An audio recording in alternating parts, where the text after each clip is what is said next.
So I was like, okay.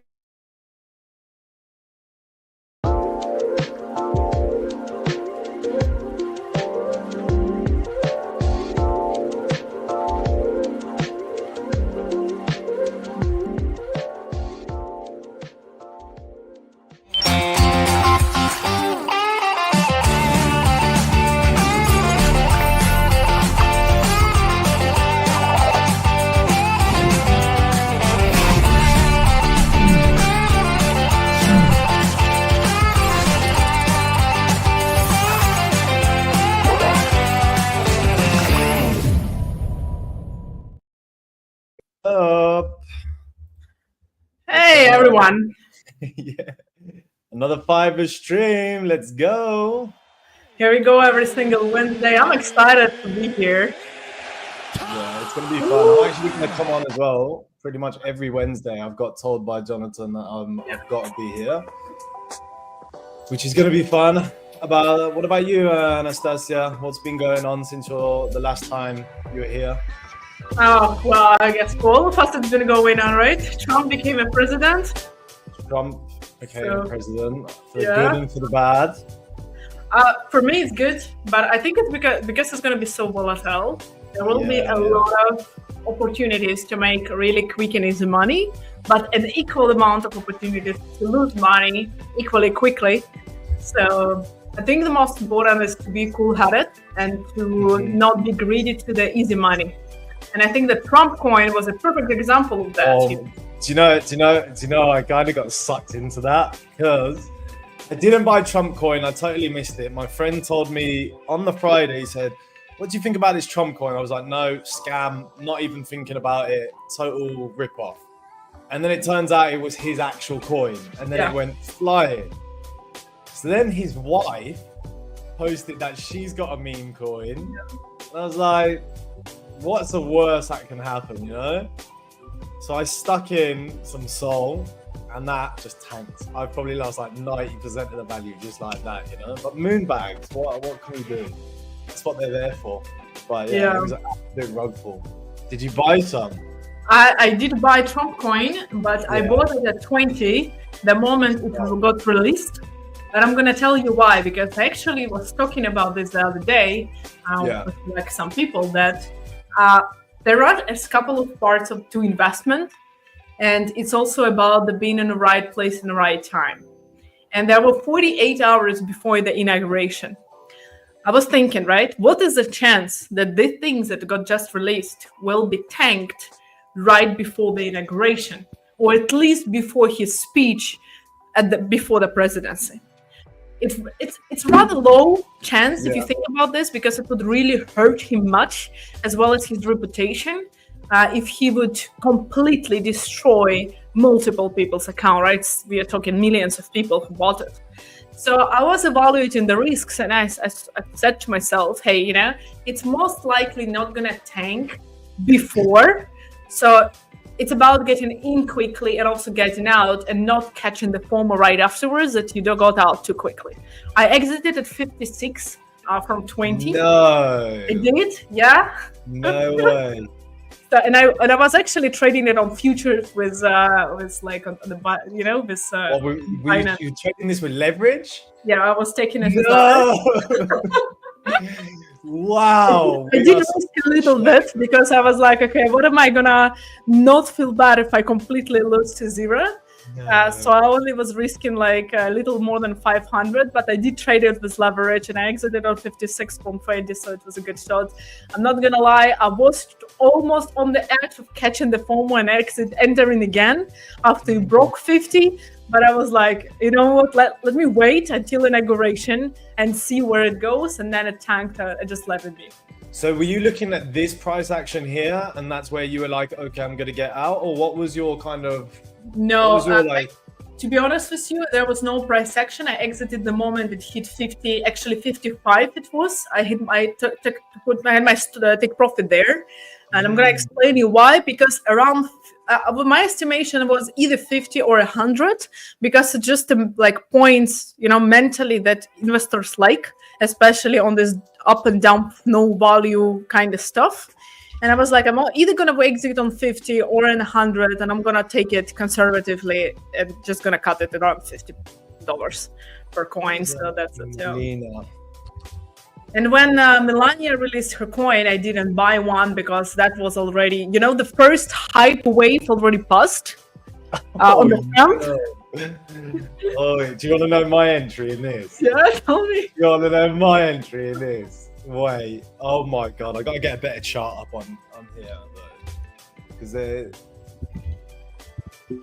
let's see what chart it's got. Probably. Okay.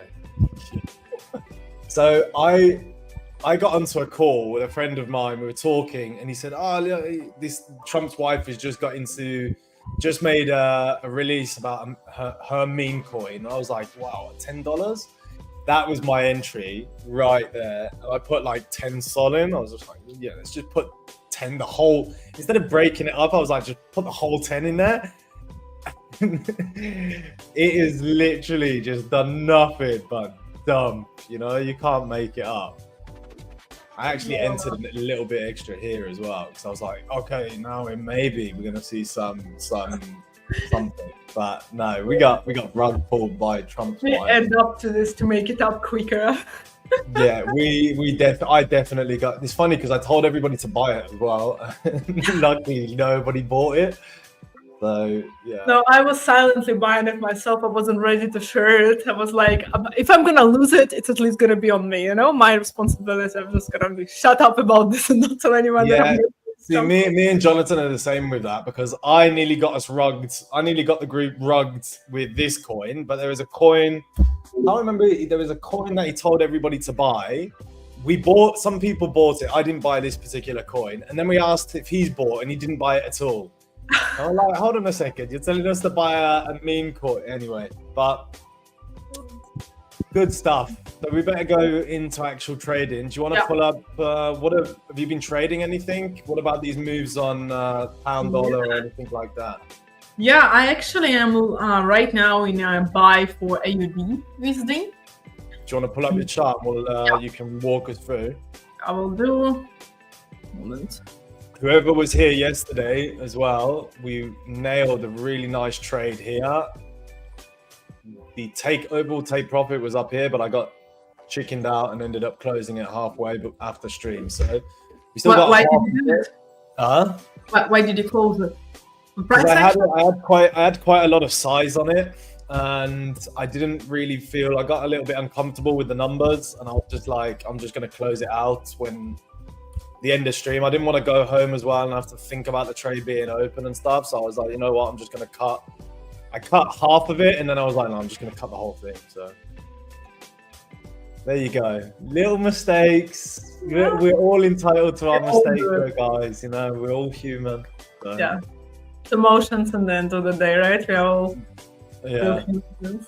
One of those. I got finally healed from closing it too soon. I learned finally how to add to the winners. Yeah. So this one I've been adding to as well. So this is my AUD USD from yesterday. I'm in a buy. I'm expecting it to go up higher. And I just added to the position. To not lie, let me tell you which was my entry. 830 was my second entry here, 836 precisely. So I'm expecting something like this to continue to happen. A little less than 1 to 3. Let's say my stop loss is 530 for all my trades right now. So this is something that I'm. Your entry is what's your entry? 836. The second one. That's already after the running. I have another trade now on the AUD USD, so that's the second entry that I got. And yesterday I was actually buying it for one simple reason, because of a whole bunch of volume accumulation here. Now, if I'm gonna go on the 1 hour time frame, and I will focus on this specific move to the upside, we will see that after the price went up, it was again consolidating around the same zone. And this zone was where the majority of people were entering those trades. So the biggest volume was accumulated here. about 215 and 250 zone. Okay, so this is where the volume accumulation was. So when the price shot to the upside after the Trump's inauguration and then reversed back, so here was nothing said about the tariffs, right? This is why USD lost in the value and the AD went up. Now the next day, well, actually the same day, essentially at night, when tariffs were actually announced that Trump is looking to start with tariffs already for the 25% for Canada and Mexico, potentially from the 1st of February. This is where we got the reversal. And the reversal was precisely towards my zone of volume, like precisely. And I didn't enter here, but the second time it reversed, I was like, okay, now definitely my time to enter. And my stop loss was below the volume area conservatively. So this is the perfect volume accumulation. It's one of my favorite setups.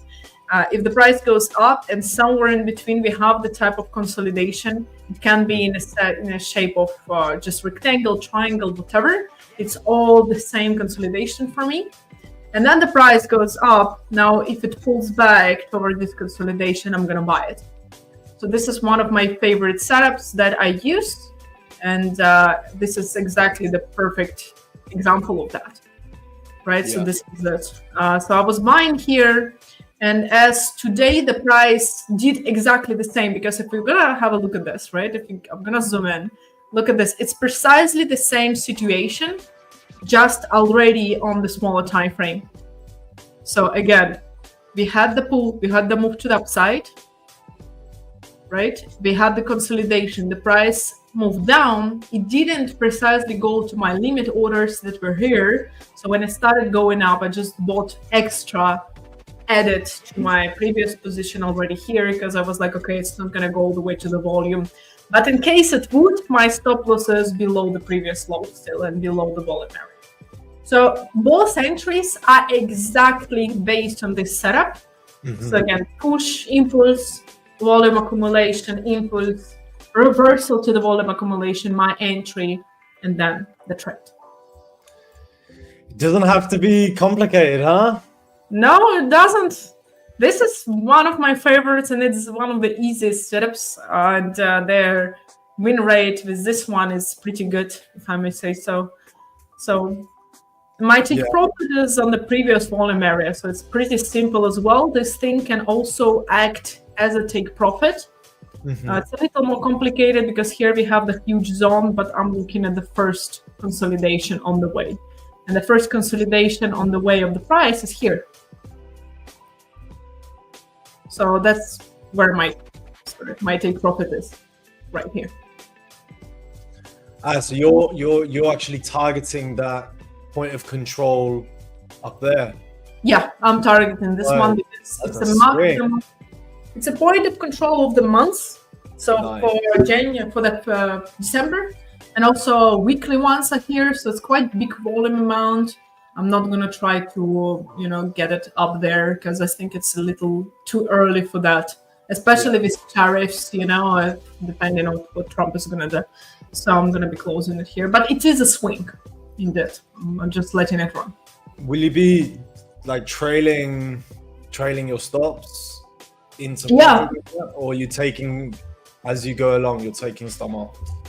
No, I'm not taking any partials. I actually used to do it until I read this book we talked about, this best loser. And I said, hey, I gotta stop doing it. I gotta stop cutting into my own profit.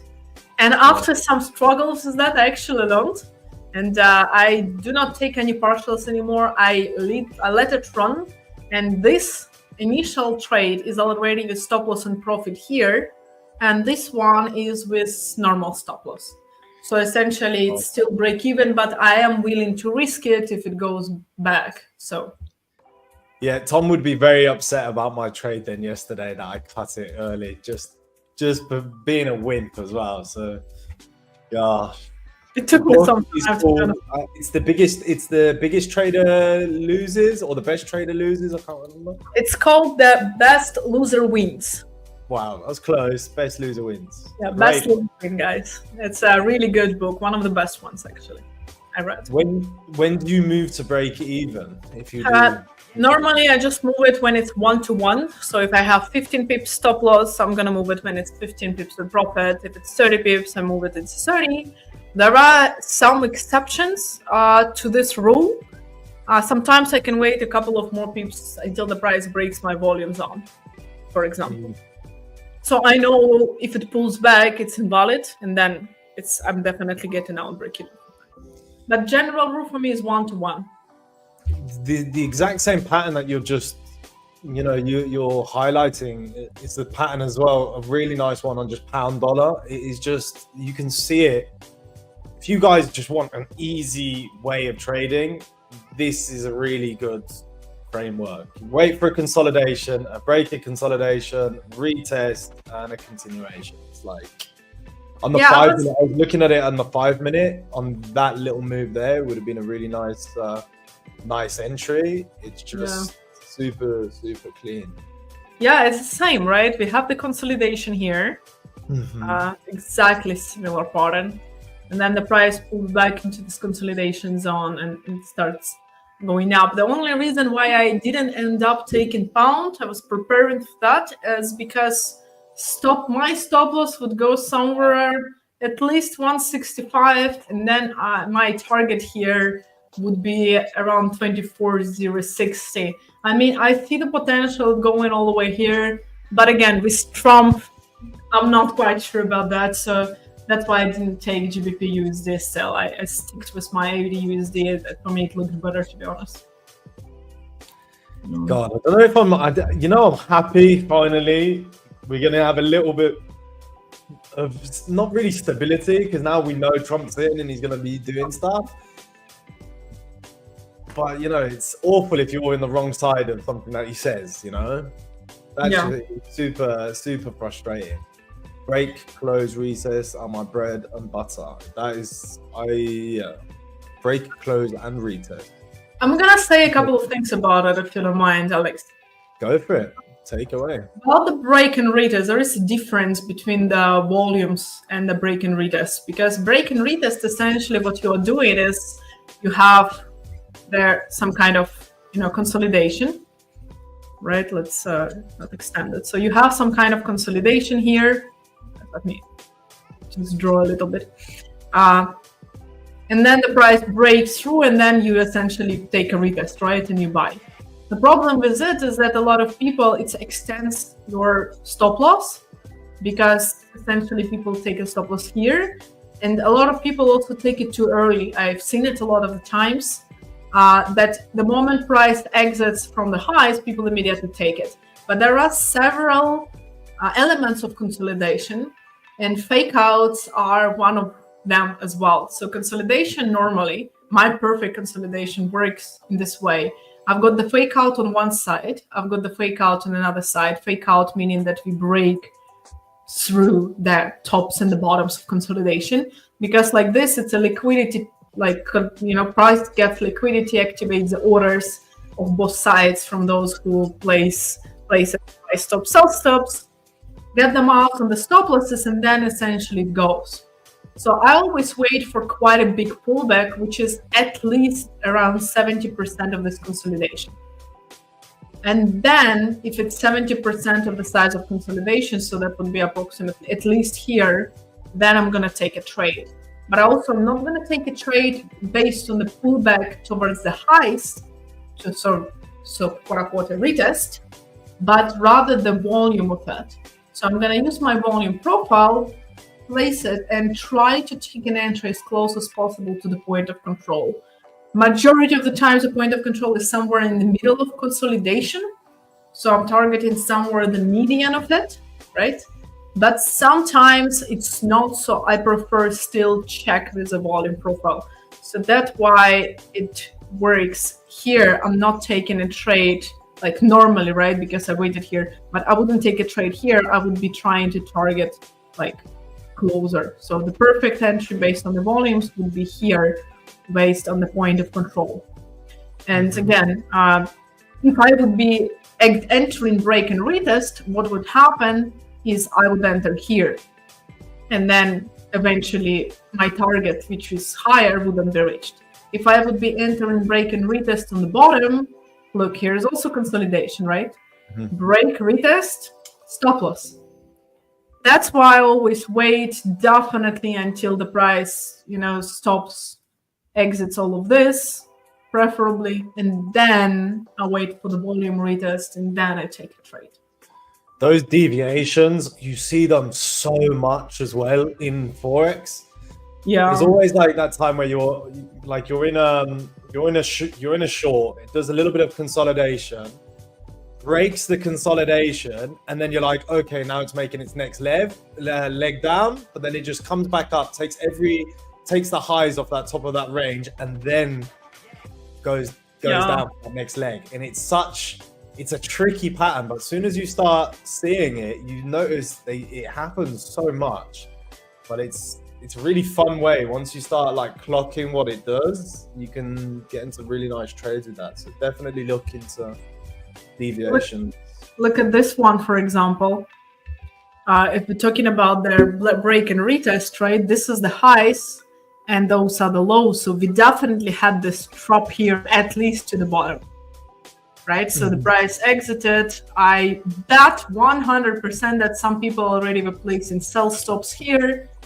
And then essentially they got a stopped out, right? So I always wait, let's say 70% of consolidation size before taking a buy. That kind of rule actually helped me a lot to stay away from too early entries. Because again, I can measure it based on, for example, the fib as well retracement. But in this case, instead of using fib as a fib, I would just use it as a measurement tool. So I'm gonna turn that all off. We have approximately 70% of that, right? So wait a second. Let me reverse that. I'm doing it completely wrong. 1 second. So here is the average size of this consolidation. And if I move it to the upside, we see that the price exited to R70 a little bit more than 70% and then comes back. And then it's an entry that I would take. Ranges to ranges. We've got a couple of questions here. What is the usual time that you trade in? Times or time frames. I guess if it's times, then majority in London. So my majority of my trades are taken between 8 a.m. and 11 a.m. Central European time. And rarely I take extra trades before New York. So approximately, now, right, 2 o'clock, 3 o'clock.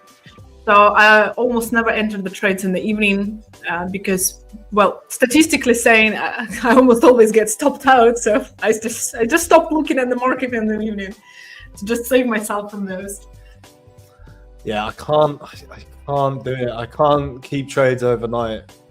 Like, I always loved the idea of putting on a trade and letting it just do its thing and going to sleep. Jonathan can go to sleep, hold a trade for a week and be totally fine. If I'm holding a trade for a week, I can't stop thinking about it. It's horrible. So for the good or for the bad, 1 minute time frames, unfortunately for me. I see that Alex is actually asking if it's a time frame.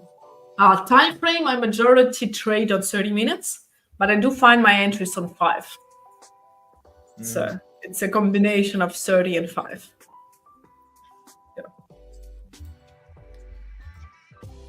Yeah. Good to see. What's the volume profile settings? You actually changed the volume profile at all? Or is it just I changed that from the default, you mean? Yeah. I changed them and they're, if you're talking correct one, it would be this. 1 tick per row, and that would be the correct setting for the volume profile. But sometimes, depending on the internet speed, it might not upload. And then basically what you want to do, you want to put the number of rows and as high amount as possible. 500 usually does it. because essentially what it does, it shows the volume for every single price level, so that every single smallest pipette in the market.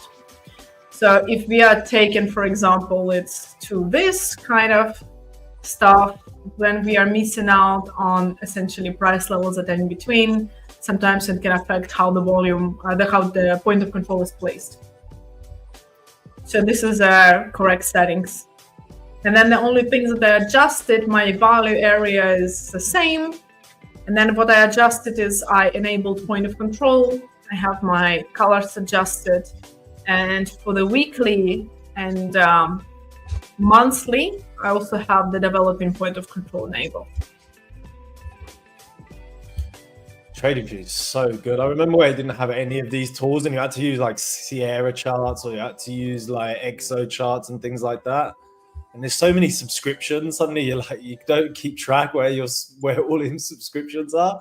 And now it's just on TradingView. So thank God, whoever's in charge of product over there, thank you very much. Yeah, they did quite great. And it's improved over the years as well, like Wally Brockle specifically. Yeah, like I've played with other tools like TrendSpider, and they don't even come close to the ease of use that TradingView has. That's true, yeah.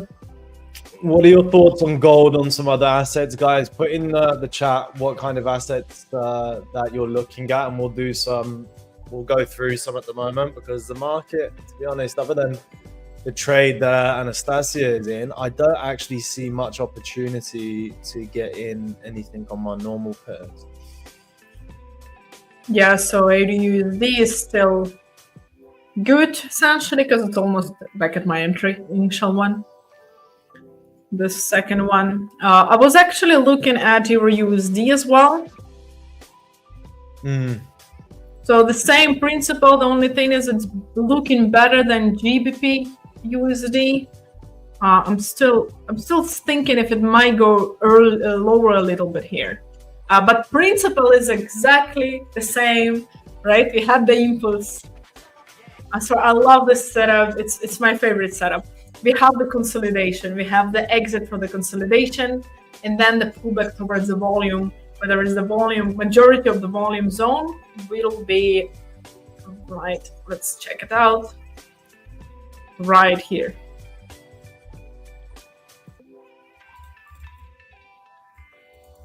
There we go. So if it goes a little closer here, for example, let's say 255, 250 preferably, then I am most definitely looking for a buy here. Interesting. Where you're looking for a buy if it comes back into the volume the point of control? A little higher for the spread. Let's say 250, 250 to 30, ideally. What do you think about that? Like, for me to go long here, I'll pull on MT5. Yeah. Because I'm thinking, I'm a sucker for being in the trading room and not trading. I don't know why. It's like I shouldn't push trades, but I'm not going to push a trade here unless it would be for a short. And the reason being is obviously we've come into a real strong area of demand. Let me see if I can get rid of that, whatever that is right there. Give me 2 seconds.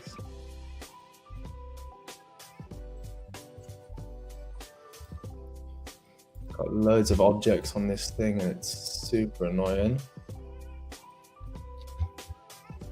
Okay. So obviously we had this kind of reversal pattern that we've been talking about for the last couple of trading rooms. And we had a really strong push up into this area. And I actually marked out, I started thinking more about the point of control as well, because they're really, really, really good tools.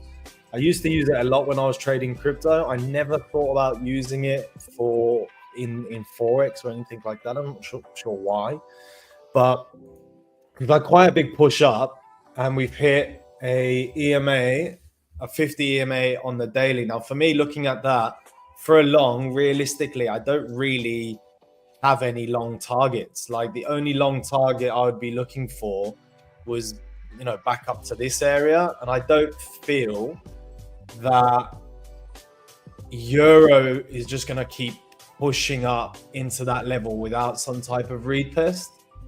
So if I was looking on,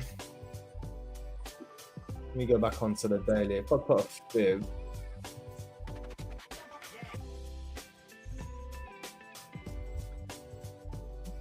and a 15-minute, the only thing that I'd really be looking for is short. So maybe if it comes into this area and just starts and fails, then I'll maybe look for a short to come into that 200 EMA on the 15-minute. Let's have a look on the 5-minute. Even, yeah, I can feel myself looking to get a punt in on this trade, which is not good, but I wouldn't be surprised if it's going to come down into where you're actually saying it is, into this area here, which would be a really nice trade into the 200 EMA. So you're looking for the shorts first. Yeah, it sounds like I'm like selling myself a short idea, because I'm definitely not going to go long on here. And the only obvious trade here would be a short. We've had this attempt to go up once, another attempt to go up. Now we've had a breakdown, hit to the 50 fib. The best trade obviously would have been there. We're not going to get that at all. And where's the 50 fib as well? If we have a look at this leg.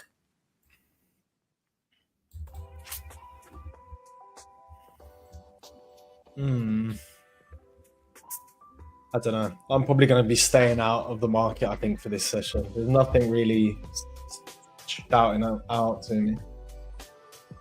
I'm not sure about euro. I'm going to be looking for it, but AUD looks much better. I also usually compare, I said it before as well, I usually compare them. So AUD, USD, EU, GU, and see the overall bias. And for me, all of them are long. The difference is that for GU, I don't have the good risk reward. For EU, I want it a little lower, and AU is just good. Really, I really love that. That one. So yeah, I'm gonna be holding on to that. It's super bullish structure. I really feel. See, now that's the thing with this chart. With AU, I clearly see a really good target. That is, for me, is a really nice target. You've got all this consolidation, price is clearly pushing up. It even came down to retest that area of demand right there. Like, this chart is got super amount of momentum. So for a long up into that area is perfect. But when I look at EU, it just doesn't have, like, it's hit everything, to be honest. So that's a really nice trade you've got on AU, to be honest. Yeah, I think it's going to continue a little bit, but EU, yeah, I see what you mean. Yeah, let's see. AU definitely looks safer. There was a question about. Well, actually, we got a lot of questions. I'm supposed to be on the chat as well. Don't tell Jonathan that I've been neglecting everybody on the chat. I'm not sure. Can you pull them up? Can you press them? I don't think so. I don't think I can. Okay. I was thinking about that. How many swing points do you keep adding to the profits? There was a question in the chat. Do you mean how? Yeah, thank you. So when I add to the winning position, right, I add half of my initial size. So if the size was, for example, 5 lots, I would add 2.5. Right? If the size is 10 lots, I would add 5, and so on. So I keep cutting half every single time I add to the winning position, just to balance it out. Because like, I don't want to risk it going into the negative. I would rather keep it around break even. Break even, I still am willing to lose the profits that I had for the more potential profits, but just not necessarily getting the full stop loss just because I was adding up to the winner. You know what I mean? So it's every single time half. And when I add up to the position, it's when it breaks the volume. So for example, here with AUD USD, we can clearly see that was the initial one. And now when we had the volume here and when it broke through the volume, that's when I add another position. So I only add to the trade when it breaks my previous volume, because volume acts like a wall that is supposed, based on my strategy, keep holding the price, right? And if it doesn't, then it fails, then I'm gonna get out of the trade. But I'm not adding the trades. I know the trades and traders sometimes add just like every single like such amount of points, let's say 20 pips every 30 pips. That's not what I do. I especially wait for the new setup that otherwise I would take as a separate trade, if it makes sense. Don't tempt me. Don't tempt me today, okay, bro? So we have actually, Anastasiia has actually been through this already. If you go back a little bit in the stream, yeah, we literally went over this. Yeah, we talked about it. What is your outlook on crypto then? What you're thinking with some of the crypto moves, things like that? What are you in? I'm not a crypto person. Really? No way. Me now to get in some crypto. I do have trades running, but I'm not ever sharing them usually because it's not necessarily that I'm like it's not my specialization. Let's say like that. I thought you were like a full-on crypto geek. Like you got me, Jonathan. Wow, all of us are pretty much crypto geeks. Jonathan's probably the worst. Oh. No, I've been hurt in 2016. I have still the back far from there. I was in crypto. I started my trading journey from crypto, and then the first dump, when everything fell, I'm like, I need something more stable than that. And funny enough, I got into binary options after that, and that was completely. Wow. I know. Wow, what an industry! Guys, what never an industry do it. that was! Oh my god. Never. Binary options was like what, like CFD on steroids, basically. There were so many of these companies as well. Wow, that was a dirty industry, man. That was bad. Binary options was. Yeah. Wow. So you got into some like a lot of leverage quite early on, to be honest. Wow, 2016 was. Yeah, I know, but if I would have the brain then and would know how it turned out, but you know how it is. We always wish we would know it, but that's not how it works. Do you know what? Because I got into crypto 2018, if I would have just kept what I bought and not done anything, not trying to trade, not mess around, not thinking I'm smart and buying NFTs, let's not even go about how much more money that I would have right now. I think we trade and we mess around with investments where it's better to keep day trading and stuff on a different account. You're going to break Alex's heart. For sure. No, but I do have this couple of crypto ideas that I'm currently in. This is a Ray, actually. So this same exact thing. I'm just gonna stick with it for the session. I think we had the move to the upside, we had the consolidation, we had the exit, and then this is a trade. And I am quite expecting it to go far with the leverage on this one as well, so on the futures. So that's that's a super clean chart, like a super bullish chart as well. Yeah, this is the only one that kept going up. Pretty much similar thing, right? So, and if you look at the high time frame, exactly the same idea. And this is essentially why I was buying it also on the spot, because, the push, consolidation, push, retest almost to the volume backs, and then move to the upside again. So this is, Ray. And another one, but it is in the loss now, is this one. Is that engine? Keeps up. ENS. Yeah, it keeps testing my patience, but it is above the volume. So based on the strategy, I'm keep holding it. But I'm most likely gonna cut part of it when we are at 41.05, 41.00 here. Where's your entry on that one? Here at 36.20. So this one is running in loss for me. Look, wow, you've picked some really. Do you know what? I haven't even seen some of these charts, Ray or this one. These are really, really nice charts. Yeah, I cut Ray on really, really bullish charts.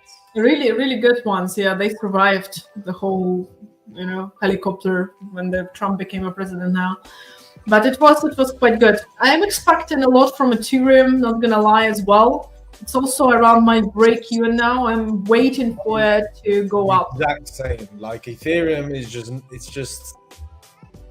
not doing anything. Just move already, let the market. Yeah. Finally when it's pushing like with a stick, this is how I feel about it. Yeah. Yeah.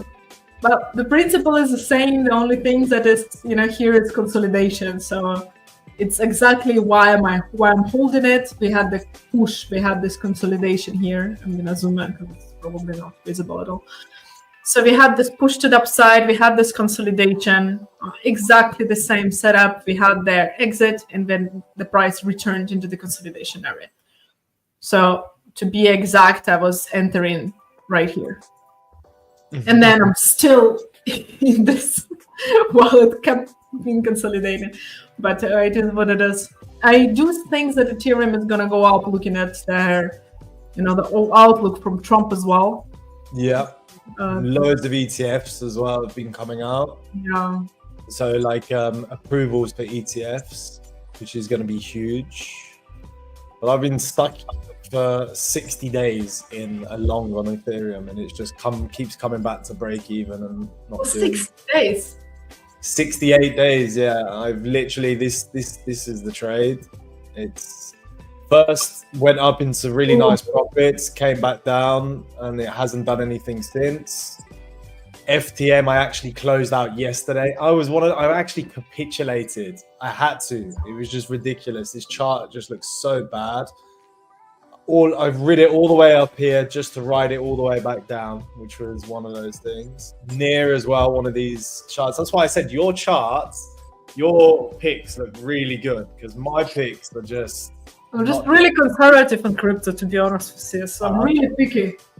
Yeah, it's like the ones that you showed, like Ray is... it was this, wasn't it? Yeah, it's this one. There's nothing bearish about this chart. Like there's literally nothing bearish about this chart. Like that is just, that looks disgusting. Like who wants to trade that? Near as well. And Ethereum, well, Ethereum's kind of, I do think that we're gonna have that more consolidation, and then eventually that. Yeah. It's all, it all looks good, but unfortunately, Bitcoin being where it's at, unless Bitcoin just keeps pushing up, not doing anything. So. Yeah, but I'm waiting until Bitcoin stops pushing up, because then the liquidity is going to go to Ethereum, and from them, I'm expecting the altcoins. Ray was just an exception out of it, so I'm rather waiting for Ethereum to go finally up after Bitcoin stops. And the percentage, of capitalization goes from there to here. I'm also looking at potentially the short between those two. So the BTC to Ethereum short, but then a little later again. I'm waiting until something starts happening here, because otherwise now it's just dead, right? Yeah. What do you do to like pick? Do you have like a scanner, or what's your process of looking for projects? I just rely on some things that I read here and there, and then I just look at it myself, and I determine by the price action. To be honest with you, I am not the person who reads what the kind of project it is. I do it for stocks, but I don't do it for crypto. Crypto is just really technical for me. I guess a little later, perhaps with Trump, we're gonna get a little more sense into it, but I kind of see it as all very manipulative market. 99% of it just doesn't have any value. It's just purely value because we value it as much as it costs. You know what I mean? Yeah. Wow. Yeah, that's true. Yeah. I try and defend crypto so much when I speak to my friends, when they make this exact comment, and it's just unfortunately super true. So I mean, there was some, right? It's not about everything, but for me, Solana, Ethereum. You've also got, I'm pumping up my bags. Yeah, Near, they're really good project Near. Yeah. But it is one of those. Could you show an example of how you analyze a chart usually? Like, what time frames do you use? What pairs do you trade? Yeah, of course. So I mainly trade only major currencies and oil and a little bit of gold. So I do love my trade in oil. Jonathan sent me. Did you catch that? There was a nice short, I think. Nice short. No, I didn't take it short. I'm waiting for long actually. Really? So since they're talking about oil, let me show maybe how I analyze it. So if we are looking at oil in general, right? So actually this is a bad example of the overall analysis, but anyway, I'm looking for oil based on macro because I am expecting, because of the Trump, oil going up. And there is a simple reason for that. There are two sides of the coin. You can look at it because he wants to increase their independence of US within the oil space, right? So they want to produce more oil, like drill, like oil, supplies in the sea and everything. But it's also because of his tariffs and because of the potential trade war, I'm expecting the overall supply of oil around the world to be lower. And because he's going to be investing in the infrastructure and a lot of businesses within US, it's also going to increase the demand within US for the oil. So I'm actually expecting oil to go up because of the Trump.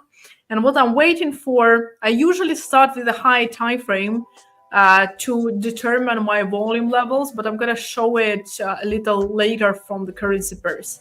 Right now, I'm going to go immediately to the 4-hour time frame. And on the 4-hour time frame, what I specifically see here is the following. Now, oil has been consolidating for quite a long period of time, from September till the end of December.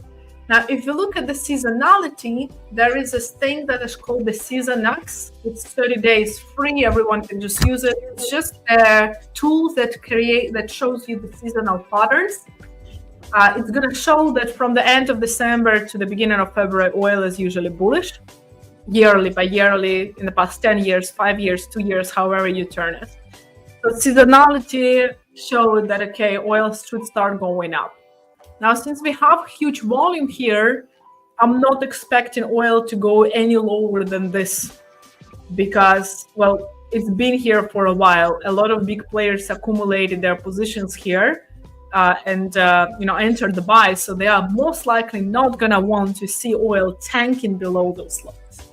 Mm-hmm. So we have the macro aspect, which is Trump. We have the seasonality aspect, which usually from the end of December to the beginning of February, oil is bullish. And we have the huge consolidation and exit to the upside as a sign that this was a retracement from, bearish to bullish. I also see the potential continuation to the upside because that was the recent highs. And the recent highs are essentially, for me, their recent sell levels. Here is where the majority of sellers were entering trades. Now, if buyers were strong enough to break through these levels, this means for me personally that the chart is under the buyer's control. So now I have the 4 hours confirmation as well that we are bullish. And if I go a little lower, we're going to see exactly the same pattern that I was talking about today, which we had the push to the upside. Right from here, we had the consolidation and we have the push to the upside. So easy guess, I'm waiting until the price reverses here to start buying it for the long run as well. So, and here we also have the point of control, which is the monthly. So this is January one, also the weekly one. So the majority of volume for the past 20 plus days was traded here. And since the price pushed to the upside, we can take the conclusion that majority of the volume was bullish. So there are big buyers that were buying here, stocking oil. So again, I really doubtful that they're gonna want to see their big positions going into the negative. So I'm looking for buying oil. I have this pen in order already for a couple of good days, right here at that 74.50 plus spread, right, and 72.80, 70 actually the stop loss. And then I'm waiting for 81.30 and 85.40. Again, it's a swing trade that I'm waiting for. 81.30, why? Because the same pattern that I was just showing for the rotation we had here. So the price pushed to the upside, we had the consolidation, and then the push to the downside, which is the volume. So this is the first volume level I'm waiting for the price to reach. Specifically around 81.30 is conservative, and a little bit more risky, like I will want to hold it, is 82.20. And then the next one is the next volume level on the retracement, which is 85.40. So to summarize it a little bit, I always start with high time frame. I normally start with even daily to see the volume distribution, but in this case, since daily is consolidating, I'm starting with 4 hours. And then I see, to put it very simple, where is actually the volume below or above the price, right? And there is a simple tool for this on TradingView, which is called the VRVP, Visible Range Volume Profile. 1 second, I need to delete all the stuff that I'm not using. So Visible Range Volume Profile. And if I'm gonna pull it up, and I'm gonna see the volumes, right? I'm gonna see where is the majority of the volume for the past year, since the beginning of September, right? The majority of volume will be right here, because all of this, what the price accumulated recently, it's not yet there, right? The volume is seriously smaller, which means that the price is most likely bullish. And then I go to the smaller time frame and I do exactly the same. I'm like, okay, where is the next big volume area? And the next big volume area is right here. So if the price comes here, most likely it's going to be retracement. And if it hits my stop loss here, the next buy I'm going to be looking at is going to be here, also for the long term. So my whole trading system, if it puts easier, comes down to the whole overall analysis, where is the volume above or below the price? And if it's above the price, I'm looking for short. If it's below the price, I'm looking for long. If it's somewhere in the middle, I'm not trading it. So you sold me the long opportunity on oil, to be fair. I really love oil, really good stuff. And it's a little bit sometimes volatile, so stop losses need to be really generous here. But I mean, if you do let it do a thing, then it really runs good. So I'm not short on it. I could have taken a short here, but it was quite risky because of the overall macro outlook for Trump. So you would generally position trade your oil trades? Like how long? Yeah. Depending. Like how long would you keep them open? Obviously until they hit take profit, but generally how much time is that? Because these are quite big trades. Like it's on a 4 hour.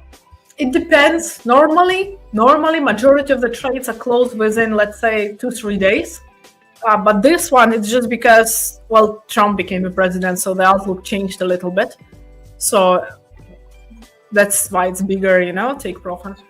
I feel like the longer the consolidation as well, like the bigger and the harder the move. It's like, that looks like coiled up price action for how many? Like for a few months. Like it just looks like it's just accumulated. Now it's had a really big, strong push up, and I don't think there's much to stop it unless it comes back down into that range and then, like you said, pushes back up. But volume profile, man, makes it super easy just to see all of that. It really does. Now, for example, for let's say GBP USD, right? Let's say, because this is just easier to see that my overall outlook on it. So I again normally start from the high time frame, right? And then I check, okay, where is the biggest volume? Well, I can already see it's up, but just for the purpose of actually making it clear, I'm gonna again add the visible range volume profile. Well, it's up, right? The majority of the volume is here. So for me, until we break this, I am mainly gonna be looking for this. But this is a weekly time frame, so that's quite a long time. Now another one I see here, right? So I'm essentially waiting for the moves in this. We've lost you. No, muted.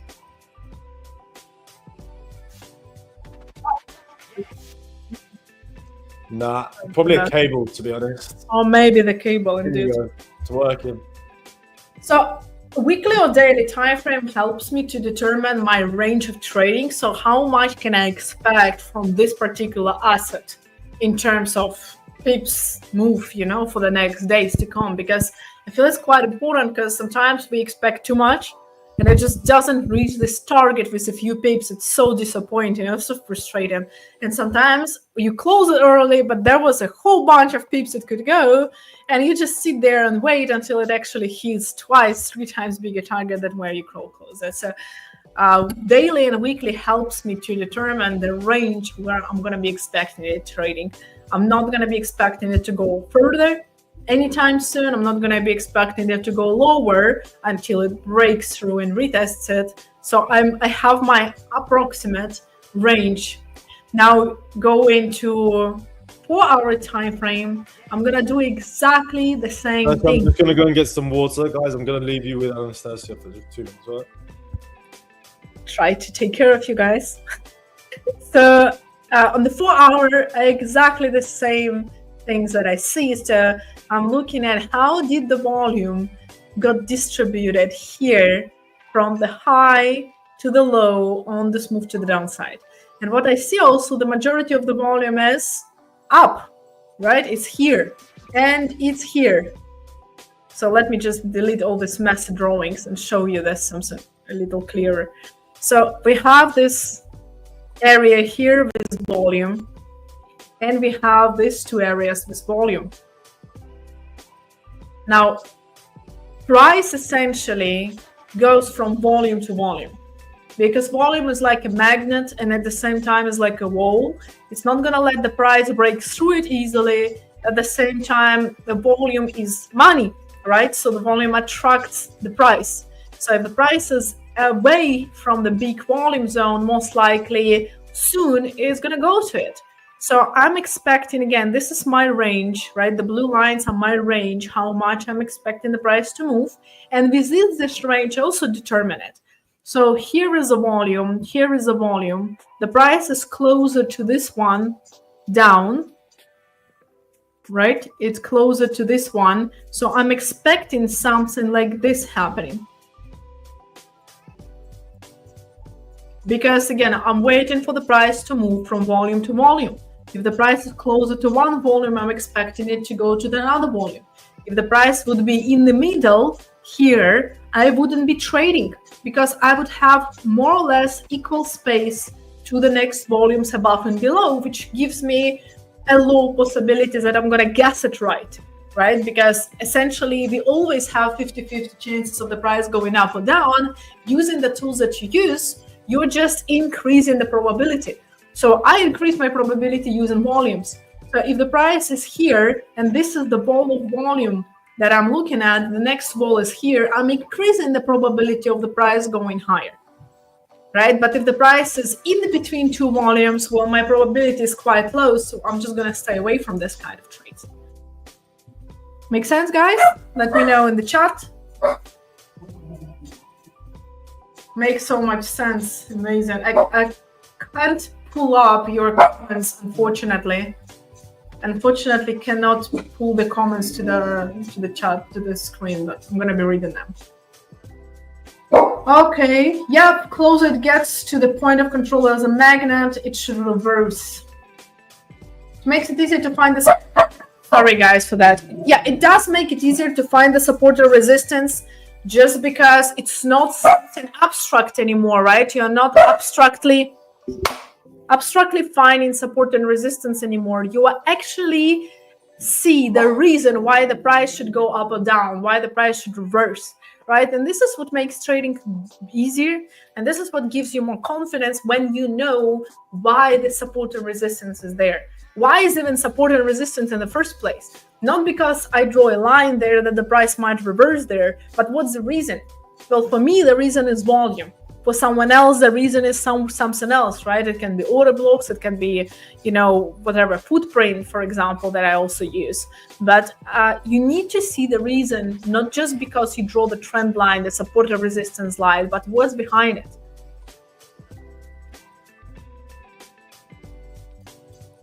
Yeah, GU on the 15-minute time frames looks exactly the same. If we look at it right now, this is what I've been saying in the beginning of the session. I have my perfect setup right here, essentially, right? We see that the price reached the point of control. So I'm expecting the price right now to go up or correct it to the next volume and go up. So those are the two setups that I would be waiting for, right? Either something like that or something like that. So either like this and to the upside, or then if the price goes lower, then from 0.30, for example, 25 pips stop loss, and then to the upside.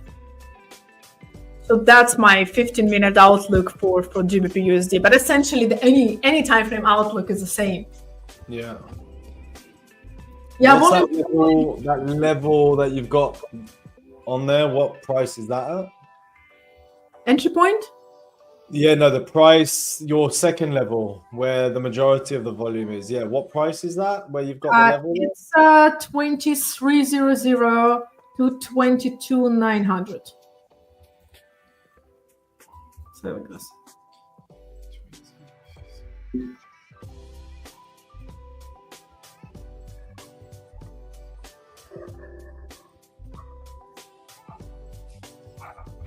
We've got such a sassy dog in the office. She used to be so relaxed, and now she's just like taken over. Like she's taken over the place. I literally just had mind marking. Like, come on, I'm on the stream, That's a proper nice level. No, sorry for that, guys. Could you explain why you take volume as your target? If there are more than one high volume zone, I'm gonna take the closest or the biggest volume zone. Meaning, if, for example, now let me show an example here, right? If I take this move to the downside, right, and essentially, let's look at the volumes. I have the volume here. That's gonna be my first target. The volume here will be my second target, and then the point of control of it. So I'm going to be looking, the biggest volume is obviously to the upside, so this is my main target. So what I'm going to be looking at, I'm going to be seeing here on 5-minute time frame the confirmation of the reversal. And if it starts reversing, then I'm going to at least move my stop loss into the profit or close the trade. The same thing I'm going to do here, but my main target that I'm going to be aiming for is going to be 25,200, 25,250.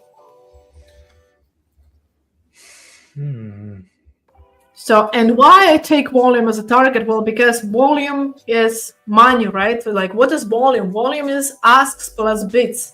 It's all the orders combined that were executed in the market, which means it's money, in other words, right? It just means that someone invested a lot of money there. So the price automatically goes where the money is because it's liquidity.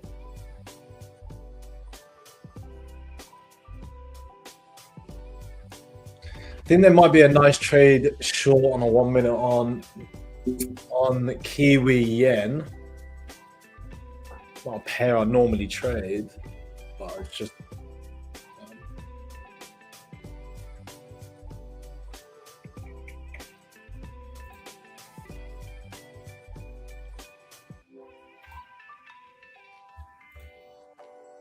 You gonna pull up the chart? Sorry about that. No. I was just staring at it. I think I'm just I was just concentrating on seeing what it was. No, worries. Totally forgot about the. I just can't keep talking, you know what I mean? Yeah. Kind of a reason I was like, you know, like, while you're talking, I'm just gonna go and go and get a glass of water and eat something quickly. I don't know. It's like the midweek, like you get a bit tired the midweek. Me anyway. Okay, so what am I looking at? So we've had quite a long hard push up, really nice bullish price action. We've got a lot of air between price. We had quite a big imbalance, but we've had a lot of air between the EMA, the 21 EMA, and where price is at the moment. We've also hit an area of supply. This is the first time it's actually hit it. So we're going on to the lower time frame. We could just, okay, so that would be, just put a small position on. And we'll aim for the 200 EMA.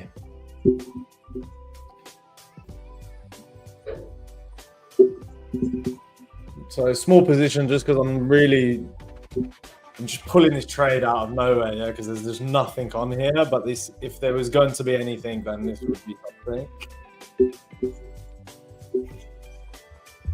We'll see what happens. NJ. Yeah, NJ.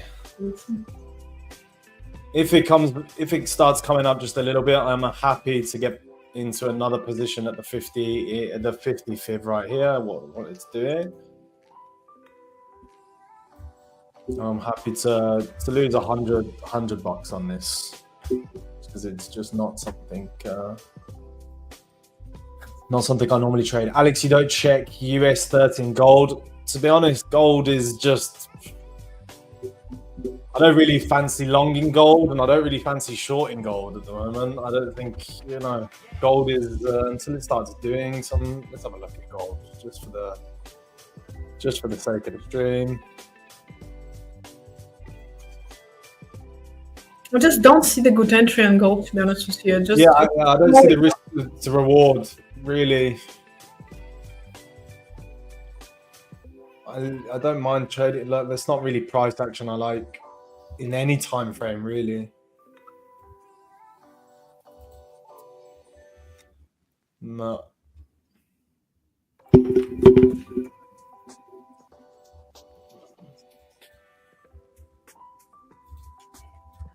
It's always tricky when it's on the all-time highs, right? It's like, I mean, it's like you're gonna short it in all-time highs, but it's got so much, and the geopolitical stuff that's happening all over the world. You don't know what Trump's gonna say, and this and that, and it just flies up everywhere. I really, at the moment, I don't see trading gold is just not for me. No, me neither, because I'm not gonna short it, obviously, right? But going long also when it's already went up so much up. I mean, I prefer to wait for the pullback first, and then after the pullback starts getting the position, because otherwise it's just going up, right? It's the same with indices sometimes. I mean, it's great move, but where do you have an entry? You know. Look, if we start breaking down, we do something like a slow breakdown here underneath that level, a retest into, let's say, because this is consolidation, you could say a point of control would be somewhere like that. And then that would be around about a 50 fib. And then you could probably get into that kind of short, but as well, it's like, yeah, no, I don't see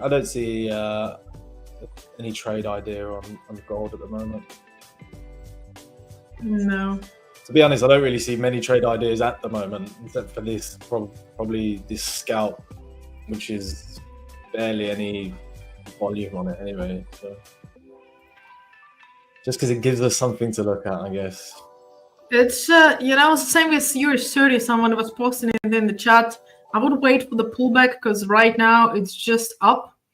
And it's getting closer to some of the volume levels as well, like this consolidation that was on the top.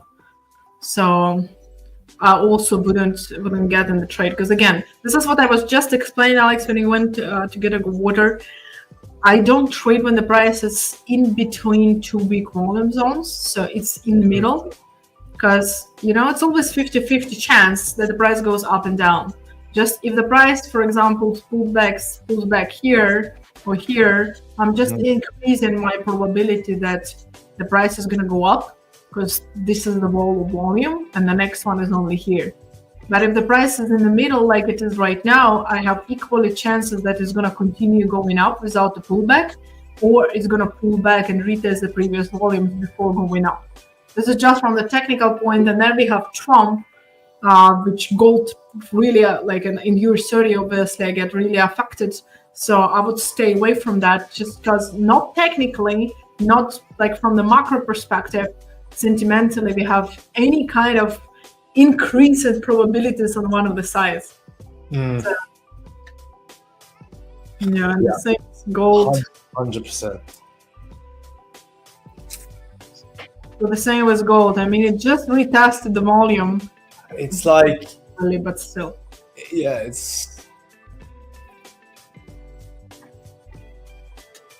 I don't see any value there to do it.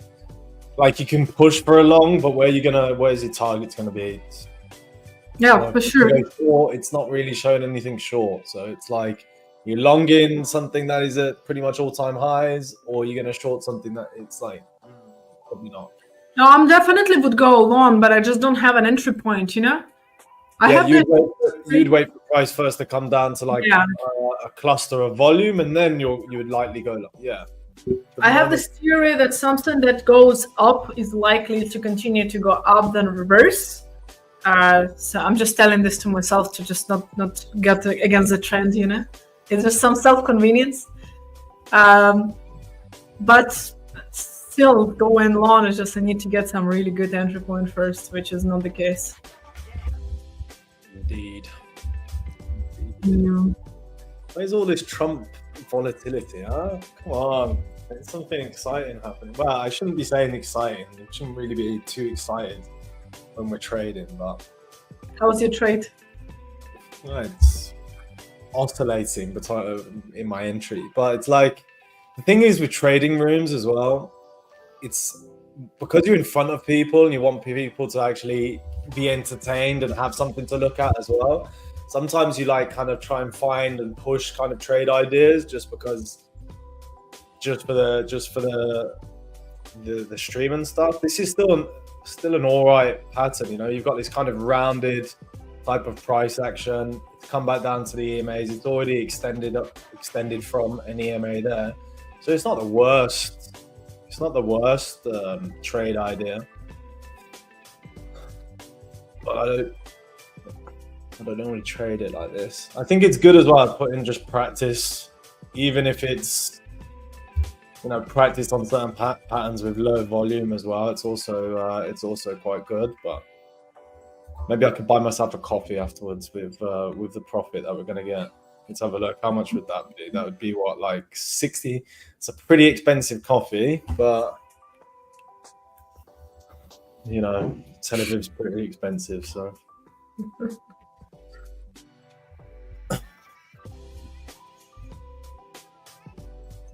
Looking at some questions because we did have some more.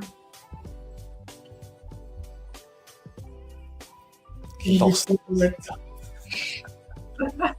When we were the third. It's funny because the stream yesterday, it was super entertaining because we had trades open and it was really fun. I couldn't stop moving for the whole session. Yeah, it's something that you cannot push as well, right? And I mean, I get that when you are on the live, you are more inclined to take trades. But then it's not always the good. I'm just really trying to stay, patient with some of the setup. You can go and get some water if you want, Anastasiia. I can hold up the fort if you want. I can't see what pair you're still looking at, Alex and Anastasiia. I can't see what pair you still look at, Alex and Anastasiia. So I'm just looking at Kiwi yen, and Anastasiia is on. That's oil. Oil. Yeah, but also what I was actually looking at is Euro USD. We talked about with you earlier.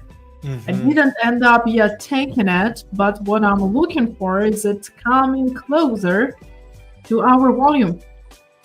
Very close, in fact. Yeah, that really did. It took a nice push, to be fair. I did notice that. So it's actually getting very close to this volumes. If it retests this, I think it's going to be a nice, interesting idea to have.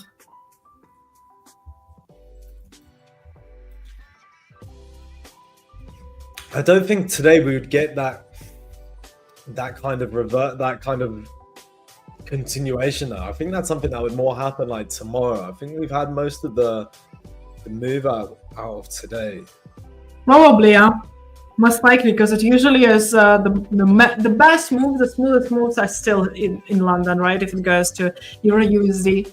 And obviously now the Trump effect, but it's more double, right? It can go up and then reverse back to the break even. But I'm still looking for the Euro USD in there. It looks really good. It's the same setup, right? We talked about the push, the consolidation, and move to the upside, and pull back to the point of control here.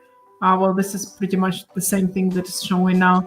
So this is the volume zone that, I would be looking for the continuation from.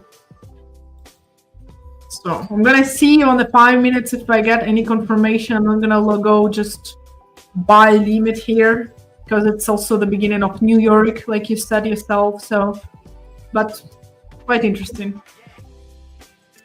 Let's see. Discretionary trader, that's what it makes you, mate. Probably. But nice profits, bro. Nice profits. John, you've got your caps on, but we will. Could you please explain how you use the volume range on the right-handed side? It's just the settings. I think you can just put it on the left-handed side as well if you want. It's just a setting, I think.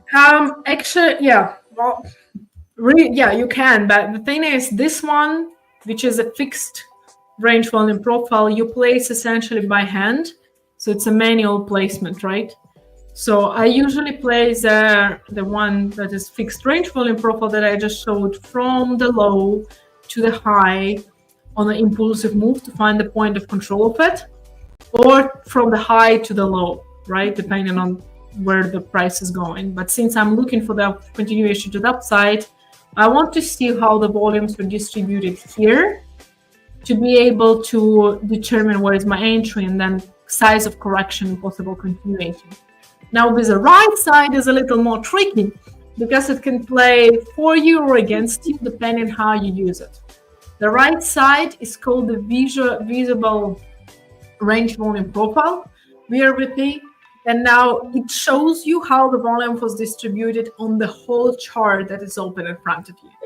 And it can be tricky. Why? Because if I'm going to zoom it out like this, it doesn't show me the relevant information anymore, especially like this, right? Because these volumes that were traded here, all this stuff here was already covered.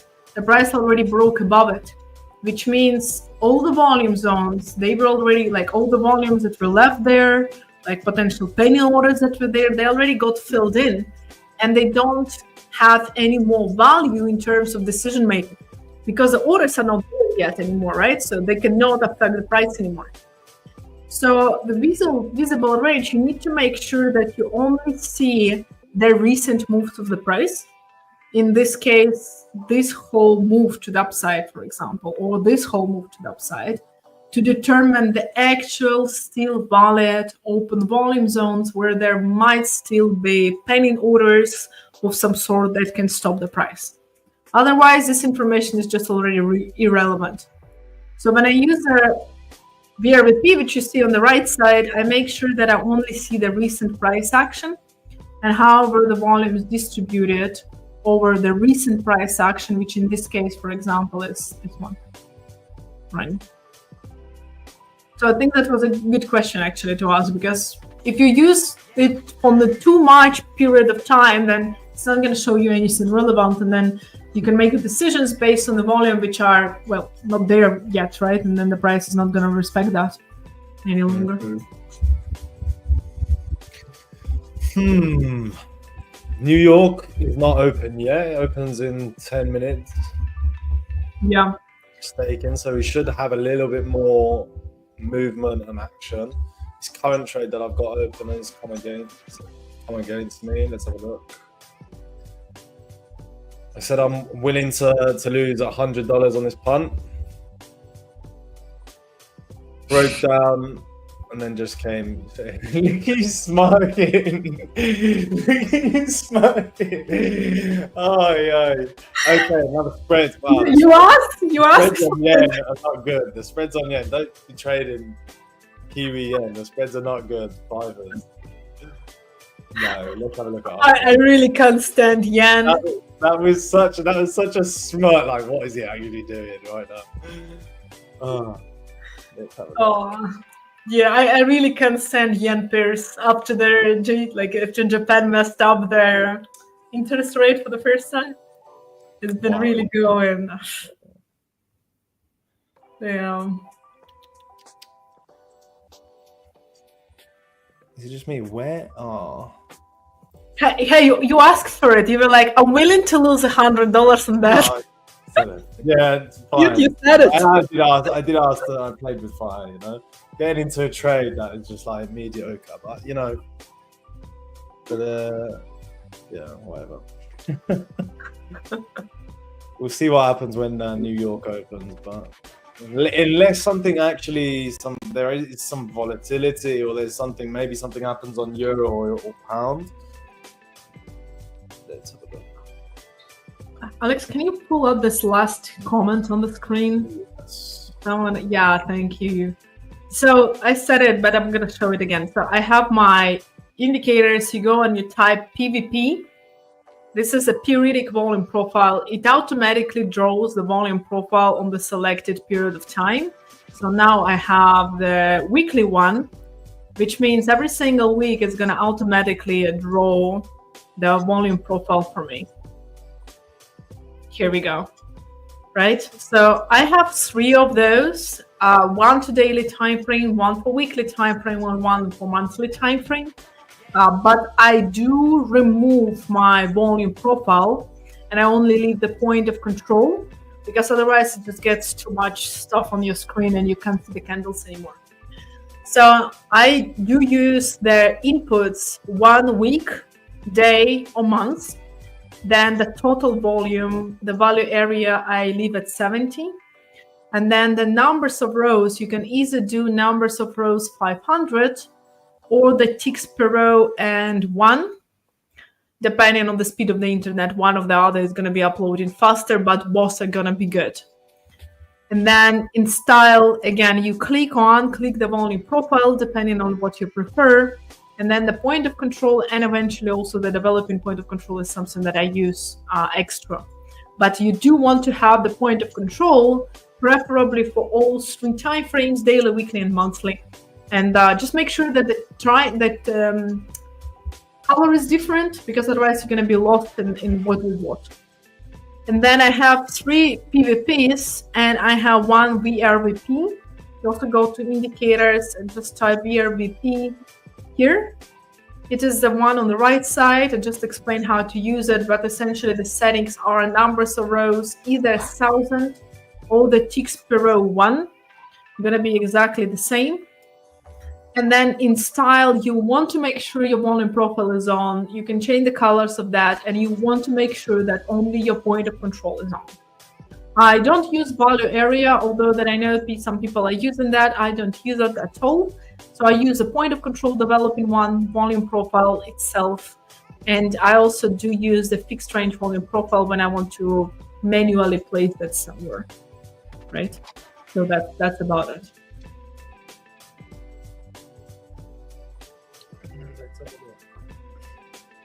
It's interesting because euros come down to your level, or come down to that area. Yeah, I did. What are you thinking now? It's coming down to that level. Are you just gonna wait? What would be your signal for something? It still hasn't reached it. No, it's almost yeah, it would be if it would reach here and start reverse, and that would be the signal. Now in this case, I would be looking for the price to break the high, potentially get a pullback. If it gives me like a small head and shoulders with a break of the high, then I'm gonna be buying it. Because usually like this, it still might come down lower, especially if like let's zoom in.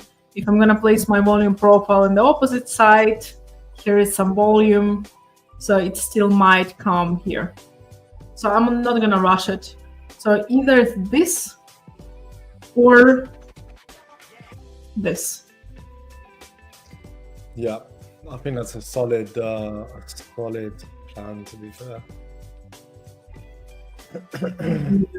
Yeah, guys, the volume profile is only in the paid subscription, but I like to say that, you know, trading is something that you want to invest in. Obviously, if you want to have it start paying you out. So let me double check something, because the 5ers, we've just come out. Oh, I don't know if I'm going to be allowed to show this. Let me just double check something, because we've just come out with a new tool that is going to allow you to use charts like TradingView, but within your hub. Let me double check. Oh, that's nice. Yeah.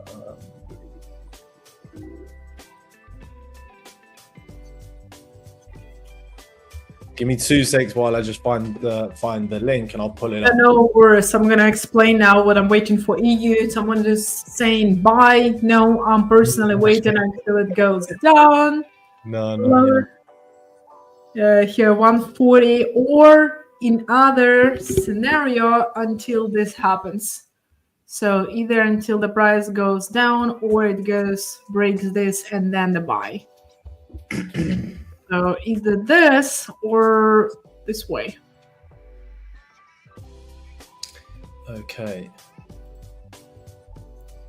So I'm going to show, I don't know if this is out to the public yet. It will be soon. I think it's still going into a little bit of testing, but I've been playing around with it and it is really cool. So let me make sure I'm picking the right thing. Okay, fine.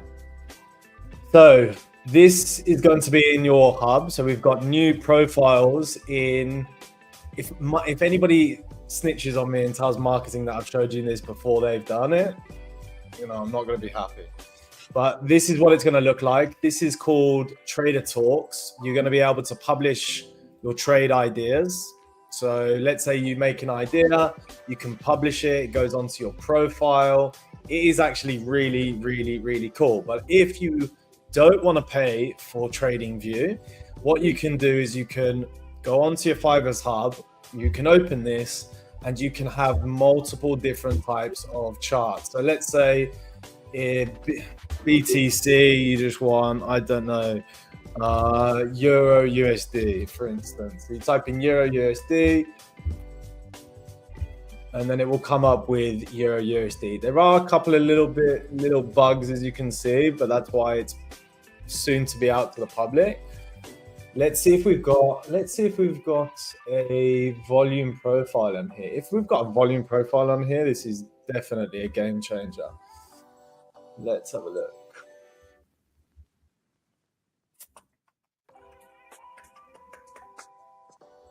So we've got all of the fibs. We've got everything that you would normally have on TradingView. I'm going to ask them, okay, we got a range. Sure. As if. So we've got, let's see how this works. Let me first get rid of the watermarks. What else do I want to get rid of? No, so that's not a volume profile, is it?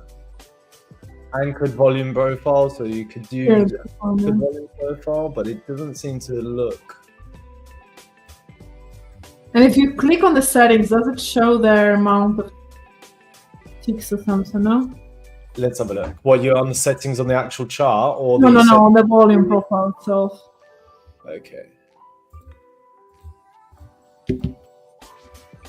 No, so that don't come up. So there's probably a couple of bugs on here. That's the reason why they didn't want to show anyone. But I'll tell them about that. But I think we're going to have at least a range volume profile. So like on TradingView, you'll be able to click on a certain area, let's say an area of consolidation, where you want to find the points of control, all of that kind of stuff, and then it will create that for you. So you'd click it, you'd go like that, and then it would find you obviously where the point of control is, where all the volume is. But I'm actually going to write that down because I don't think anybody has looked at that yet. That's good, and that's gonna be included in your guys' Fiverr's back office, right? Yeah, so you can use it. You don't have to use TradingView. Then as well, you can export it. You can do all of these. You've got indicators as well. You can save your indicators. You can add indicators, and then you've got loads of different free indicators. However you want to. That's kind of crazy. You need a big screen for that, but you can also do your analysis. I know we're going to do lots of things with people that have got good analyses. We're going to bring them onto the live trading room. Maybe there's going to be some incentives.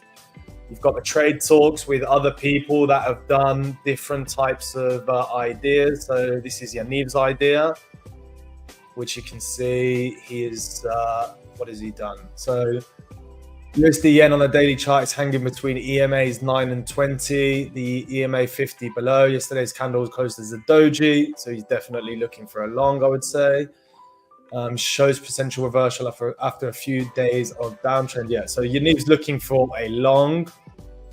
That is no, that's somebody else. Whose is that? So anyway, really cool tool, guys. That's really good. Someone said Fiverrs are the best for the reason. Exactly that. Yes. Exactly that. All right, this is awesome because sometimes what is really missing is to be able to share the ideas with someone. You need to get another perspective, also to just see the other perspective of people, ask questions as well. Because I mean, there are a lot of stuff, courses, videos on YouTube and everything. But sometimes we just don't see what we don't see, you don't know what you don't know. Unless someone helps you to see it, it's quite difficult sometimes to get rid of this mistake that keeps coming back. And what the Fiverrs are doing now is actually helping you all guys to get some other perspective, and this is going to help you to get better in trading much faster. I wish I had something like this when I started. Do you know what? It is honestly the best time to become a trader. It is. There's so many tools. There's so much information. There's funding. There's assets coming from every direction. It's like if you want to actually be a trader, it's probably the easiest time ever. The only difficulty is that you have to have the right expectations. That's all. You just have to have good expectations and not go crazy for the money. For sure. No, it really is the best timing because, I mean, you remember, right, how it was? Like you had nothing. I was using clunky Binance and Bybit, and it was all clunky, and every time, and I was still like a new school trader. Yeah, that's still that's quite a lot of good technology for, some people used to ring up a broker and use a pencil or something to do their chart. Yeah, and I mean fundings, like what the 5%ers are doing, it's just crazy, right? And there's so much options for it as well, because you've got futures, you've got stocks, any type of trader, you've got something there for them. Yeah, I remember how to get the capital, you needed to really leverage this, percentage, get really high percentage risk to get really high percentage return, to be able to grow your account at least a little bit to have some decent profits. And it's really a massive, 30-day time limit, consistency rules. There is literally, you can buy an account and just trade it with peace of mind as much as you want. The only person that's going to blow the account is you. No time limit, no which is super. It's super nice. It's refreshing. If you want to be a trader, you can do it as long as you put in the time on the charts. Yeah. EU looks. What do you think? Look at that. Yeah, what are you thinking? That's US Open. Yeah. What I'm thinking is if you go closer, look, 5-minute dynamic point of control moves up. I think it's time to go long on EU for me. So I'm gonna be waiting until it is right. Maybe I'm not gonna be waiting right now, and yeah, for approximately 25 pips I'm gonna give it. Oh, that's perfect. That's exactly what I wanted to see. And then 25 pips I'm gonna give it as a room for stop loss. Amazing, great. Yeah, I'll be looking as well for the same for a long. I'm not gonna push it too high because I want to be closed out, so it'll be more like a scalp. If we see, let's say if this is going to be a left shoulder, if we have a nice little push up, breakdown, and it's not breaking underneath this, then I'll get into a long there, and I'll look for either taking profits at this level or at this level. So that would be the plan that I'm looking at. Now we've got something interesting going on. Now that looks really good. That looks really nice. Because here you see there's two high profile, high volume nodes. So one is 180 and another one is 130. I'm sorry for this guy who keeps working today. 180 and 130, and then we perfectly got this one entry. That was a big bark, that one. He was getting angry at you. It's a big protector of the house. Yeah. Let's have a look. Nice. EUUSD sell. True. Ha ha ha. So DJ wants to touch Dow level. It seems that New York Open.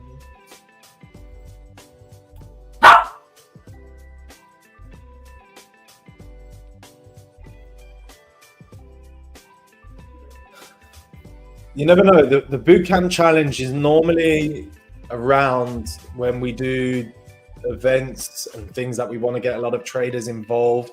It will be back soon. Give it a couple of months. There's a lot of stuff in the pipeline, but it's not something that you're going to be able to buy. It's going to be for events and things, like I said. But it is. It will be available as long as you're on the email list. You're paying attention in the Discord for announcements, and you're coming to the live trading rooms. You're not going to miss out. I promise you. Yeah, it's slowly rejecting. Look at that. That's nice. No, it looks really good. A really nice level, really nice price action. I just want to see a little bit of a basing out on the 1 minute before I take this long. But this is a nice trade. So what you are looking for is a little rejection up here, right? And then a little pullback to see if it's not gonna break through. Yeah. My stop, you've got a nice. It's going to allow it to breathe, whereas I'm going to have my stop just underneath that low, which is super tight and quite aggressive. So I just want to see if there's the momentum there. As long as we've got that momentum, I don't mind having such a tight stop. Yeah, no, I'm a little more, conservative on my stops, especially around the New York opening. Yeah. Try to give it a little more room. Yeah. No, it looks good for now. Goes really good. So. The same as the GU, if I'm not mistaken, it actually got to. Yeah, GU looks the same. Yeah, it does. It also did get back into the volume, but there is a little less momentum here, so I'm gonna probably stick with EU for now. Agreed. Yeah, no, EU looks better.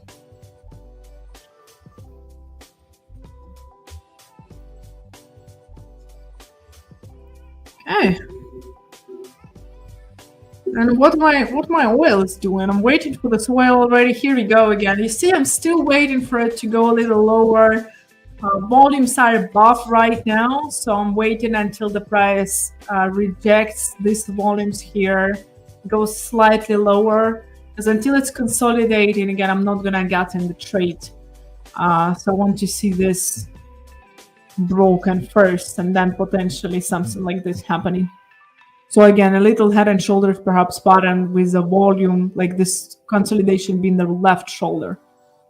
Like something like that I want to see happening to start the move to the upside, and then I'm already gonna be more, happy with trying to get in the buy. Because as long as we have this consolidation here, we have the rejection from it, then then also this one is gonna be under the price. Then I have kind of two reasons why the price can keep going up. This in this volume and this volume. So it's gonna play, like I'm gonna play it safer. What kind of characteristics does oil have? Because let's say like the DAX, it loves just coming back and doing retests of prior levels before lots of break and retests. Let's say gold loves to take people out and like do deviations of the ranges and then continuations. What kind of characteristics, as somebody that is new to look at trading oil, what are those nuances that you found trading? So when trading oil, first of all, it does come back to the entry point, quite a lot of times. Okay. So it does retest the same level a few times, which means I'll move my stop loss to break even less fast. So as for currencies, I move it when it's 1-to-1. For oil, I'm only gonna move it when it breaks the next volume zone, let's say in 5 or 15 minutes, just to make sure that, okay, if it goes back, it's because it's invalid and not because it just wants to take me out on my break even before continues to magic profit. Yeah. And secondly, it does have a high volatility. It's still a high volatile asset. So I always give it 40 to 50 ticks room. So for oil, it's 40 to 50 cents in the oil price. So let's say if I got in the trade at 75.50, I'm gonna look for the stop loss at 75.10 or 75.00, not less, because of the volatility. Unless you trade it on like a super small 5-minute time frame using, scalp dome, for example, where you have a really precise entries on like this, I always give it a little more. So I think this is two things to watch out for, and it always moves around 3 o'clock, like now Central European time, because market opens at that time for oil. So it opens together with gold in US. So usually if it's not in consolidation and it's going, this is the moment when it can take you out. It can do kind of crazy things like reject, leave big weeks, go, reverse and then continue. So around this time also I'm not getting in the trades. So I either wait like half an hour after, if it's at my entry point, because I know most likely it's gonna leave huge weeks there and here, and then only I'm gonna be peacefully getting back in the trade. So yeah, that's super important to know. Super important to know. If you're looking to start a new asset, those little details, especially if you're somebody that's putting your stops to break even a lot, it's really important to know these things, because otherwise you're just going to start, ruining your P&L just because you're testing something that you don't know anything about. So yeah, for sure. Together with gold, I find gold also comes back to the same entry point quite a lot of times.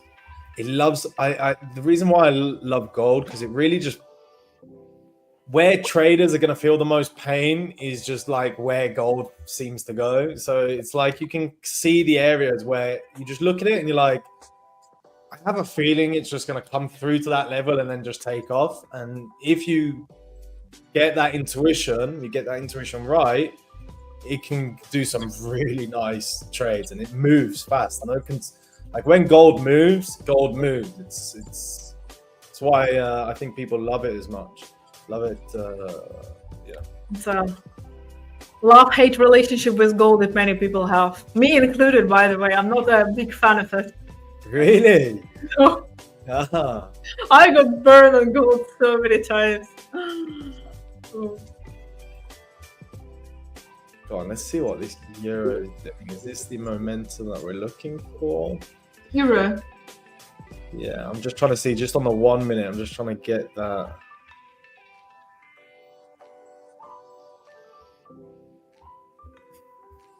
It's not yet. Not yet.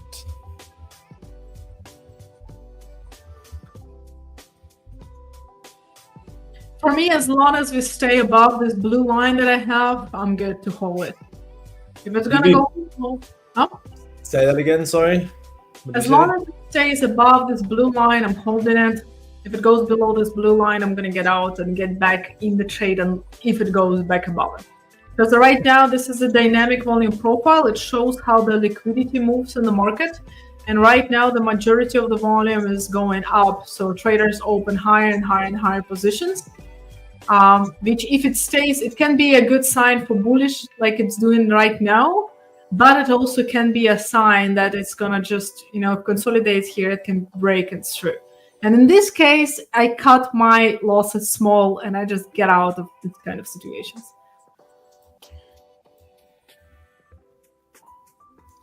Yeah, this is what I'm really liking the look of this at the moment. So I'm waiting for it just to break. What I want to see is it just break this level, take this high, then come back for a break and retest type of trade. So something like that, let's say, because then the EMAs would also kind of trickle down. This 21 EMA would rise up, and then you'd have that overall support in that area around the 50 fibs and around the 618. And then you would just do 1 to 2 risk to reward ratio. So you'd aim for 11 to get out for 6. So just a little bit under 1 to 2. Yeah. So you're waiting for the break of EMA, basically. So also too. Yeah, I'm like I really like the look what it's doing. It's showing really nice momentum and it's showing this base as well. So it looks like a really decent trade.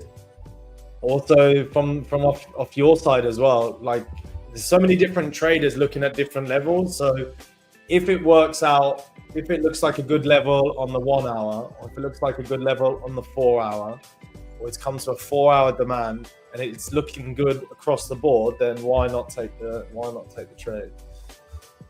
Why not take the trade? Yeah, no, I really like the CU is starting to get some good momentum to the upside. Yeah. Not even on the 5 minutes, it's almost taking this highs.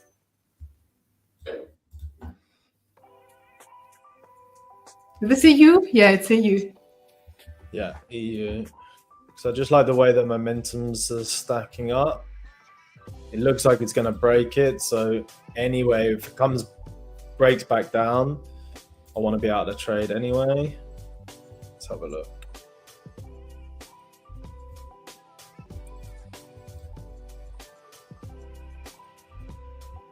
You have a high stop loss. Yeah. I can't do this. Good or for the worst, but that's why, like, if you've got a broker or a firm that has got, like, no spread, it's not a problem. Yeah, but this is so good with the 5ers. I love it. It's just no headache with this kind of things. Spread and execution as well. Honestly, the execution on the 5ers. I place a lot of planning orders, so I trade with buy limit and sell limit. Mm-hmm. And on the 5ers, I've never had an issue with trade activation. It just never happens. Even oil, right? Sometimes oil is like such a huge spread on some things, the brokers that I have. But on the 5ers, it's really good, really nice. It's also quite important as well, as a beginner trader, you're not facing these extra issues because trading is difficult now. Why making it more difficult for yourself? Yeah. As well, people don't take into account like commissions and stuff. If you're trading a lot of lots of trades, you'd be surprised how fast commissions and spread racks up. It's super expensive on your account if you're not careful.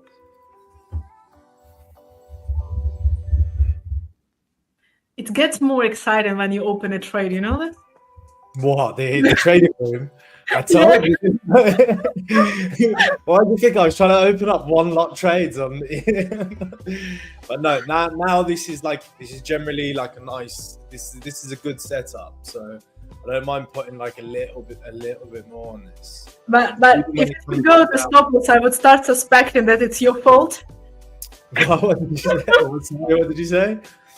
I said if it goes to stop loss, I would start suspecting that it's your fault the moment you get in the trade, you know? Yeah, do you know what? I'm actually kind of lucky. I'm quite a lucky guy. I don't know why, but I'm pretty lucky. So most of my trades are just good luck. Good luck and a lot of practice. Okay, so would I class that as a break? Not really. I want a little bit more of a push up. And then when it comes back down to retest this area, then I'm happy to put on a little bit more size to then get like 0.5% of risk on this trade. So you want to pull back a little higher than the pullback? 2 lots.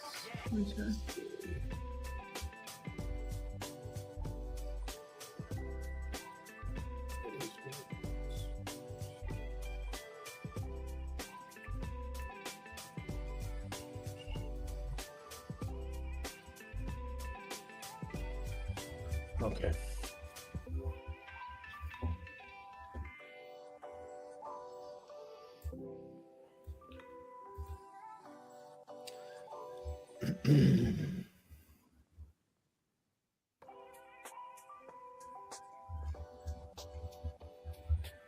So now you're waiting for the pullback basically to get a little more. Yeah, now I'll be waiting for any type of like pullback into that lovely little box that I've created.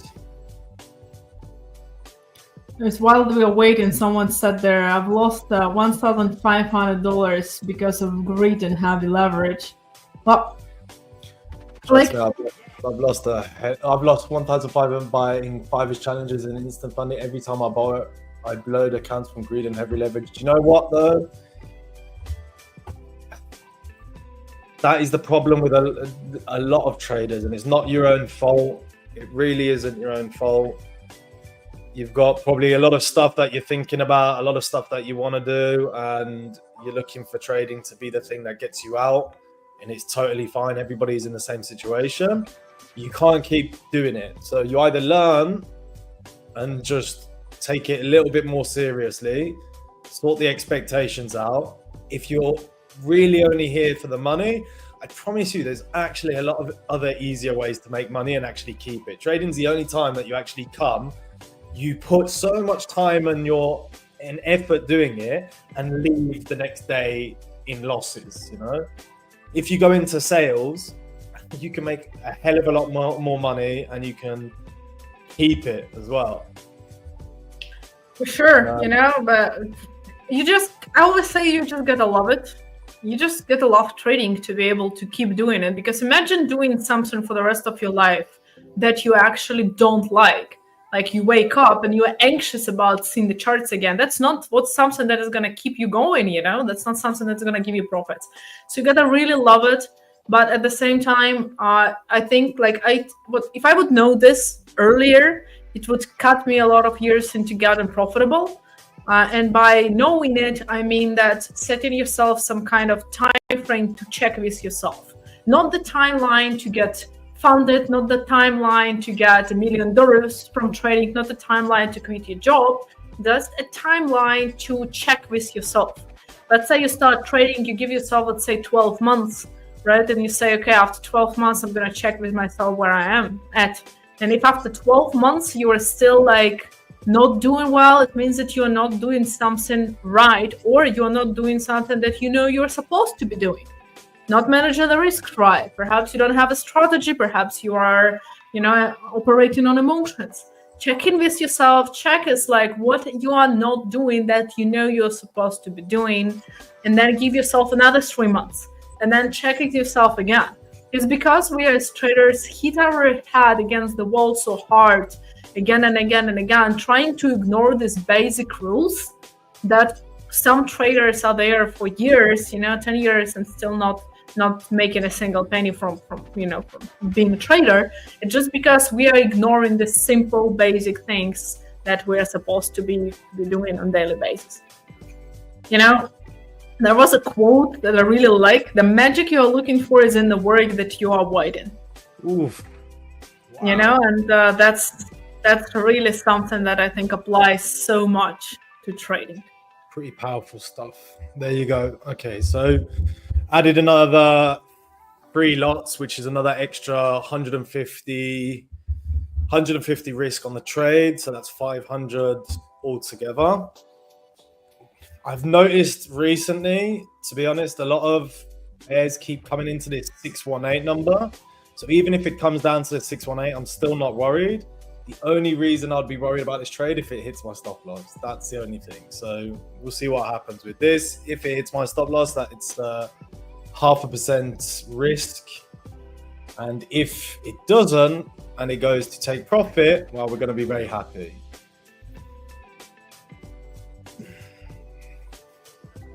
So trading is a game of self-reflection. Well, indeed, right? Trading is the best mirror the one can get. Yeah. Like in this conversation with somebody yesterday, if you want to know the issues you have in your personality, go and start trading. All of that greed, all of that behavior, all of that bad behavior that's holding you back in other things in your life, you will see it straight away. So just uncover so much stuff about ourselves that we didn't even know exists, in the first place. Yeah. Like something that you only can see when you trade. Yeah.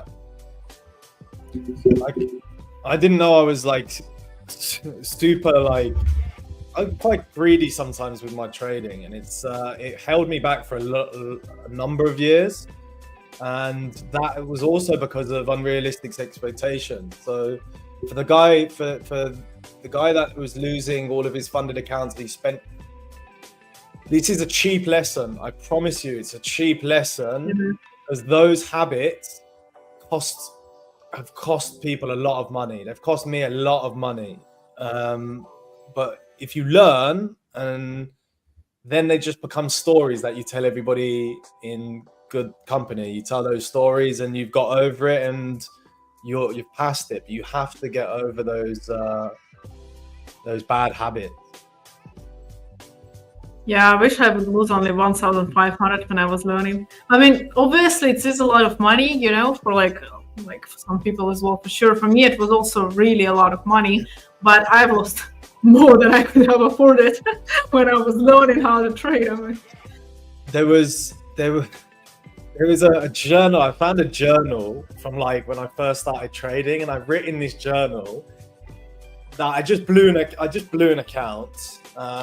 It was when I was trading crypto, and some of the rules that I put down were only to use 25% of my account per trade. So what was happening, I was using all of my account on a trade idea, and I blew my account up like that. It was an ETH. I remember the trade because it was an ETH trade, and it was all at all-time highs, and I was shorting it. It was like a break retest continuation trade to the upside, and I was shorting it without stop loss, and then I was averaging into the loss. There was a guy that I learned off YouTube that he was averaging his position, and every time in a netting account you'd average your position, the position would come further up to a better price. But I was doubling my position. It just got so big. I had my whole account, and it just liquidated me. And it was absolutely horrible. But it was funny going back through that journal. I was like, what an idiot, man. What are you doing? So funny, as if I used to think like that. How was it not risking more than 25% of your account per trade? Yeah, it was. God, I read it back, and I had to send it to the group. I was like, that is so funny. But that's that's how we are as newer traders. We have these weird ways of trading and these weird expectations. And when I started, I had so many different indicators. I had something called, what was it? Do you know a guy called Crypto Face on Twitter, on YouTube? There's a streamer called Crypto Face, and he had this indicator that used the oscillators and things, and I was just, oh my god, what a mess. But good stories to tell people. Yeah, for sure. I had a conversation with someone today actually who was like, okay, if I have a $10,000 account and I'm only going to be making 20% every month, I can get to 100K pretty fast, right? I'm like, how long have you been trading? Like, I'm just learning. I said, well, 20% every month. It sounds like blowing an account pretty fast for me, right? Because if we set a time, like a goal for ourselves, that we need to be profitable every single month, to do this amount of money every single month, just gonna lead to nothing but just complete account liquidation at the end of the day. Yeah, there was a guy on the 5ers. We didn't get to speak to him because he blew himself up so fast. But before he blew himself up, he did the instant funding, and he went from, I can't remember I think it was a 60K account, and he went within 2 weeks to $640,000. And he kept on just going full power all the time. Thanks, bud. He was going full power all the time. Oh, geez, that is disgusting. Wow. He was going full into the trade all the time, and eventually he had something like 40K in credit, and then he had this account, and he just ended up blowing it. And I put it all on my Twitter. That is a shame, but I put it on my Twitter, and it was heartbreaking as well, because somebody had so much money there that it could have just taken, but they were thinking that they could keep doing it and keep doing it and keep doing it, and it blew them up. Okay, so we just lost on that specific trade. I wouldn't be surprised if it now just actually continues though, because there's no reason, unless it breaks underneath here, there's still good reason for it to actually continue. Yeah, I have this one running actually, so yeah. So my stop losses are a little wider. Your stop loss is for the time frame that you're on is is an adequate stop loss. Maybe this could have been up here. Not really. It's just one of those trades.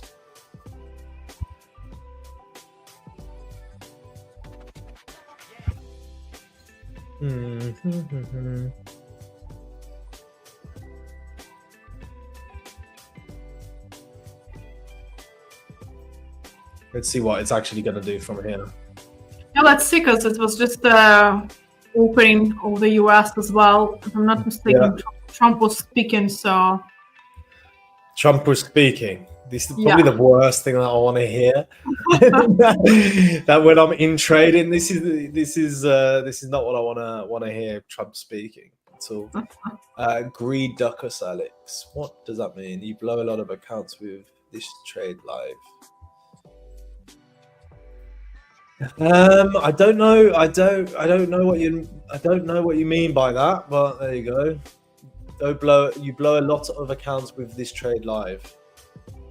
You blow accounts if you don't trade well and you don't manage your risk. But it's I've been trading. You can blow your account even trading well, as long as even with high win rate trades, you can still blow an account. Sometimes it's just not your time. For sure, it's it's a funny thing, but you can share with people, like the people can take essentially 9 winning trades and 1 losing and blow their account. Just because then after a couple of good trades, you're like, okay, now it's definitely good. I can uplift my, my risk and definitely get it done and now earn X amount of money. Or, you get overconfident and you just blow it. Or you completely you see 9 winning trades, for example, on the live. And then you're like, okay, you miss them all, and then you take the last one with a full lot just because you have a FOMO of the missing out the next one. There are so many different reasons, but it all comes down to the wrong risk management and the wrong, mindset that we approach it with. So 100%. That one trade that you decide, you know what, this is a really good trade. I'm actually going to double up the position because this is the trade that's going to make a lot of money. And you know what?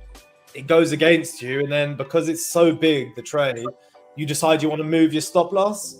And that's the thing that goes in your head. You start doing stuff like that. That's how you blow accounts. You can be a good technical trader and get in and out the market and be good at executing. But those little parts of you, those are the parts that you're messing up, and that can blow account, and it can make you stay in this big loop of blowing accounts for a long time if you're not careful. I've seen it so many times. So get over that and you're Gucci, really. Yeah. It's all in the mind, and that's the most difficult part, right? That's why people also leave trading, because they just don't want to deal with this. They don't want to deal with the parts of themselves that come out when we trade. So yeah. Oh, it's 5 o'clock. Okay. So we did a little bit of mate, sort it out. If you want some help sorting it out, speak to us. Let's jump on a call and we'll see what we can do. That, you know, that's annoying. If that starts pushing up now and that was just that, I'm gonna have to watch this now. Anyway.